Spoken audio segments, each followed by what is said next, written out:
വെച്ച കാശ് പോലും നഷ്ടപ്പെടും. പിന്നെ എന്തിനാണ് നിങ്ങൾ മത്സരിക്കുന്നത്? ഇവരൊക്കെ കണ്ടല്ല ഞങ്ങളൊന്നും മത്സര രംഗത്തോ രാഷ്ട്രീയ രംഗത്തോ ഇറങ്ങുന്നത്.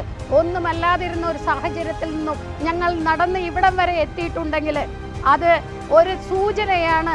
നിങ്ങളെപ്പോലെയുള്ളവരെ കണ്ട് ഭയന്ന് പിന്മാറുന്ന ഒരു പാരമ്പര്യം ഞങ്ങൾക്കില്ല എന്നുള്ളതിൻ്റെ സൂചനയാണ്. പ്രിയപ്പെട്ട മക്കളെ, പഠിക്കാനാണ് കോളേജുകളിൽ പോകേണ്ടത്. കുറഞ്ഞത് മറ്റുള്ളവരെ ബഹുമാനിക്കാനുള്ള പഠിപ്പെങ്കിലും നിങ്ങൾക്കുണ്ടാവാൻ ഞാൻ പ്രാർത്ഥിക്കുകയാണ്.